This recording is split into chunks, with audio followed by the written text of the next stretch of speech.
तो हम लोग 26 जनवरी के दिन गणतंत्र हो गए थे और 26 जनवरी 1950 को संविधान लागू करके देश को गणतंत्र घोषित कर दिया गया था, रिपब्लिक जिसे कहते हैं। अब ये जो रिपब्लिक सिस्टम है, इस रिपब्लिक डे के दिन हमेशा हम लोग विदेशी राष्ट्रीय अध्यक्ष को बुलाते हैं। ये बड़ा दुखद था, इस बार हम लोगों ने जो बाइडेन को बुलाया था, बट जो बाइडेन ने इस ऑफर को ठुकरा दिया अपने चुनाव का बहाना देके। बट सब जानते हैं जो बाइडेन को क्वाड और इधर की ओर में काफी कम इंटरेस्ट उन्होंने दिखाया है, जिससे कि चाइना का मनोबल बढ़ा है। लेकिन हम लोगों ने जियो पॉलिटिकल स्टैंड लेते हुए हम लोगों ने देखा कि इसके जगह किसे बुला सकते हैं, तो कई लोगों को कहता था पुतिन को बुला दीजिए। तो वही व्लादिमीर पुतिन, अभी युद्ध का समय है, उनके अभी इलेक्शन है और अचानक से आप कोई 180 डिग्री चेंज नहीं ले सकते।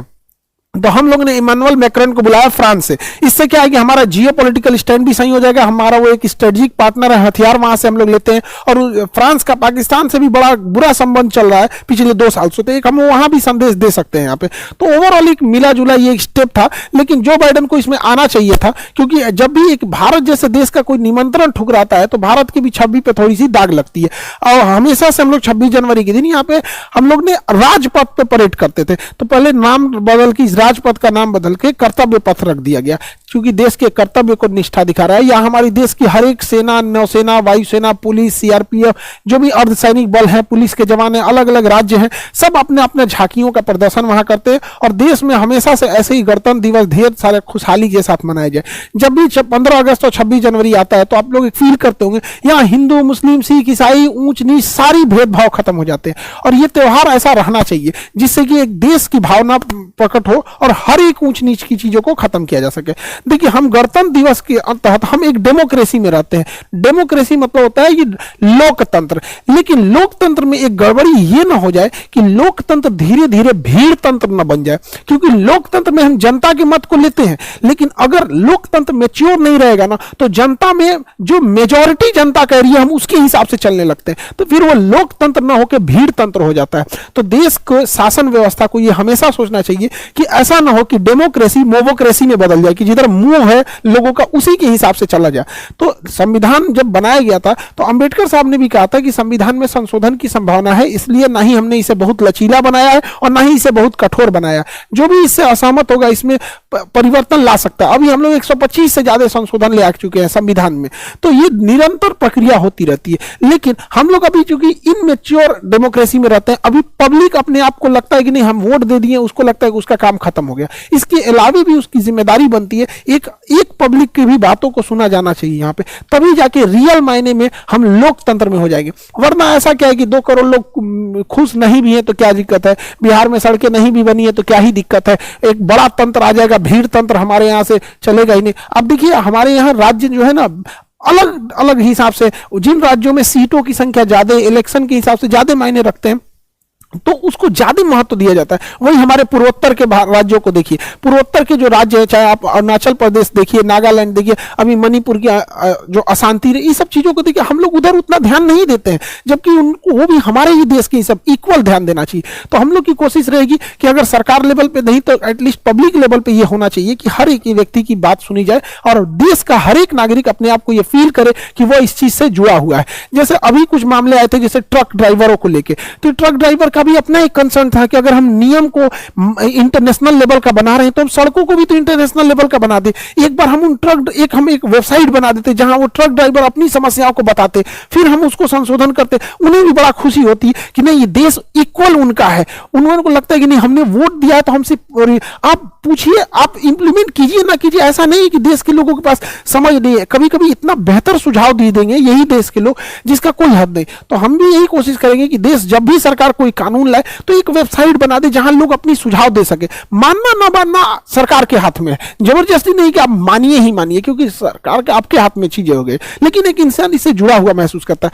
ट्रक ड्राइवर के लिए नितिन गडकरी साहब ने कितना बेहतर काम किया था, उनके लिए एसी किया, एसी केबिन वाला व्यवस्था कर दिया। तो कहने का मतलब है कि एक बेहतर ढंग से और हम मैच्योरिटी दिखा सके। और कई बार ऐसा होता है कि डिसीजन जब एक बहुत बड़े लेवल पे जाता है तो नीचे लेवल पे उसका दुष्प्रभाव भी देखने को मिल जाता है, जिसका हालिया एग्जांपल आप देखेंगे रेलवे एएलपी में आपको, रेलवे एएलपी में क्या हुआ कि जब भी वैकेंसी आती थी रेलवे में तो एक बड़ी संख्या में रोजगार देता था। रेलवे से लोगों का इमोशन जुड़ा हुआ था और बच्चे जो थे इसके काफी समय से इंतजार कर रहे थे, 5 सालों से। और 5 सालों में जब एएलपी की वैकेंसी आई थी तो महज 5696 वैकेंसी आई, यानी साल का देखेंगे तो 1100 वैकेंसी, एक साल में महज 1100 वैकेंसी आई है। और टेक्नीशियन का पोस्ट जब से रेलवे आया है तब से आता है, इस बार रेलवे में टेक्नीशियन के पोस्ट को नहीं डाला गया। ऐसा कि रेलवे का ऐसे कहना है कि वो इसका टेक्नीशियन का पोस्ट अलग से निकालेंगे। तो जो बच्चे कंफ्यूज हैं कि टेक्नीशियन का क्यों नहीं आया, तो टेक्नीशियन और नॉन टेक्नीशियन अलग से दिया जाएगा। और एएलपी का जो मेन कंसर्न है कि सीट इतना कम क्यों है, तो ये है, देखिए देश में सबको लग रहा था कि एएलपी और टेक्नीशियन मिला के कम से कम 50 से 60 हजार वैकेंसी रहती, और अगर नॉन टेक्नीशियन को मिला देंगे तो जैसे पिछली बार 1 लाख से ज्यादा वैकेंसी थी, सब लोग इसी बार ऐसे ही इंतजार कर रहे थे। 2019 के बाद एक ही बार वैकेंसी आ रही है 2024 में, यानी 5 साल का डिफरेंस। अब ये बताइए, अगर कोई विद्यार्थी उस समय 25 साल का था, उसको लगा कि अगले साल वैकेंसी आएगी तो वो 26 साल का होगा, फिर अगले साल आएगी तो 27 साल का होगा, बट अचानक वैकेंसी आ रही है 5 साल के बाद, अब वो विद्यार्थी 30 साल का हो गया। यानी अगर किसी विद्यार्थी का 25 साल में एग्जाम नहीं हुआ तो अगली बार वो एग्जाम ही नहीं बैठ पाएगा। अब सोचिए कितनी बड़ी समस्या है। अगर हर साल 1100 ही वैकेंसी देनी थी तो हर साल देते हैं यहां पर। और दूसरा क्या है, विद्यार्थियों का कहना है कि 3 साल तो कोरोना खा गया उनका, तो एटलीस्ट एज रिलैक्सेशन देना आना चाहिए कि 5 साल बाद एक ही बार वैकेंसी ला रहे हैं। जो 26 साल का था वो उसका एज खत्म हो गया, 27 साल वाले का एज खत्म हो गया, तो एक लंबे समय के बाद दिक्कत होती है, तो ही विद्यार्थी कहते हैं।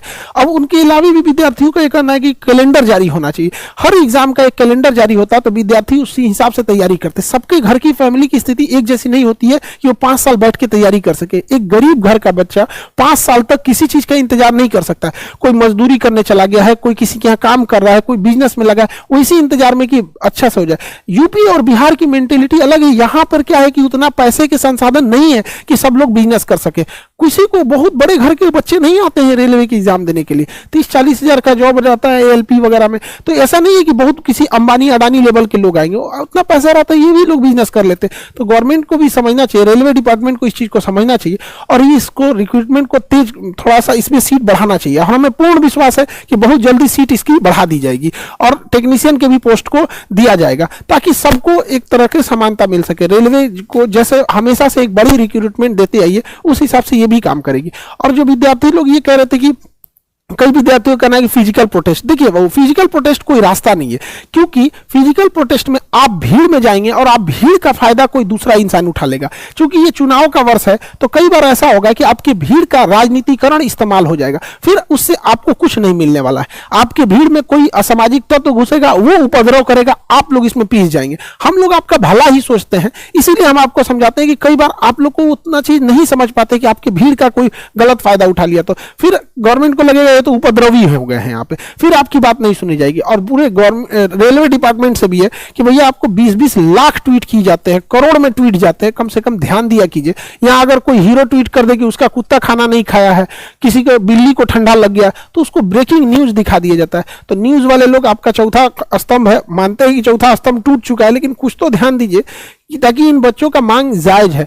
आप क्या करेंगे क्या नहीं करेंगे एक प्रेस रिलीज कर दीजिए और बच्चों से भी कहेंगे कि शांति बना के रखेंगे। अभी आपको डिजिटली माध्यम से सरकार को बताना है, क्योंकि 26 जनवरी की वजह से पूरा शासन प्रशासन भी 26 जनवरी में ही बिजी था, जिस वजह से हम भी इस चीज को समझते हैं। हालांकि सीटों की संख्या बहुत जल्दी बढ़ा दी जाएगी और हम लोग से जितना हो सकता है हम लोग आपको उतना करने के लिए तैयार है। विद्यार्थी लोग, हमारे पास बहुत सारे स्टूडेंट ऐसे आते हैं जो कह रहे थे सर इतने कम वैकेंसी में हम लोग तो सुसाइड कर लेंगे लोग। तो सोचिए एक छोटे से जॉब के लिए, कोई बहुत बड़ा ये जॉब नहीं, लेकिन आप सोचिए वो जिसके लिए है उसके लिए वो बड़ा चीज है। जो रेगिस्तान में उससे पूछिए कि एक गिलास पानी का मतलब क्या होता है, जिसके यहाँ पानी अवेलेबल है उसको पानी की कीमत नहीं समझ। सोचिए एक जॉब के लिए हमारे पास बच्चे आए थे कल रात में, कह रहे सर हम सुसाइड कर लेंगे, रोने लगे थे सब। हमारे पास में क्या चीज रहता है, हम तो बस पहुंचा ही सकते हैं।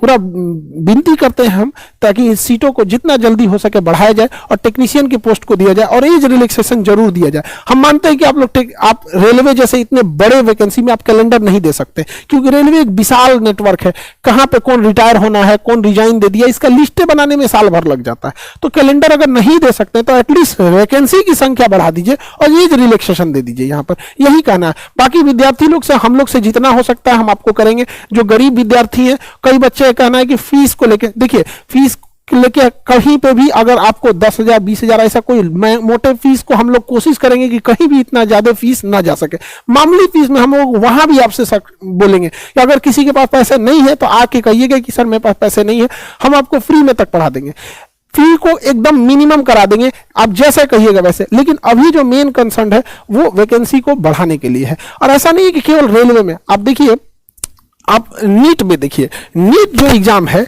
इसमें एम्स में कितनी कम सीटें हैं, इतनी मारामारी है एम्स के सीट को लेके।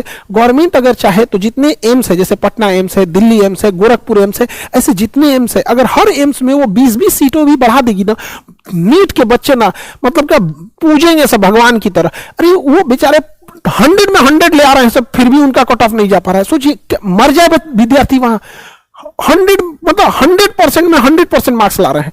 सीटें इतनी कम है जिस वजह से एक बहुत बड़ी प्रतिभा प्रभावित हो रही है। तो हम तो कहते हैं कि रेलवे में बढ़ाइए और नीट वाले बच्चों के लिए भी एम्स में थोड़ा ध्यान दीजिए, क्योंकि प्राइवेट हॉस्पिटल से एमबीबीएस करने में, प्राइवेट कॉलेज से कम 1 करोड़ रुपए खर्च होते हैं। अब आप जरा सोचिए, जो 1 करोड़ रुपए दे के फीस दे के डॉक्टर बना होगा, अब वो आपका इलाज करेगा 100 रुपए में? कभी नहीं कर पाएगा। 1 करोड़ कहां से लाया होगा? कोई घर बेच के लाया होगा, कोई जमीन गिरवी रख के लाएगा। सबके पास 1 करोड़ रुपए नहीं होते हैं।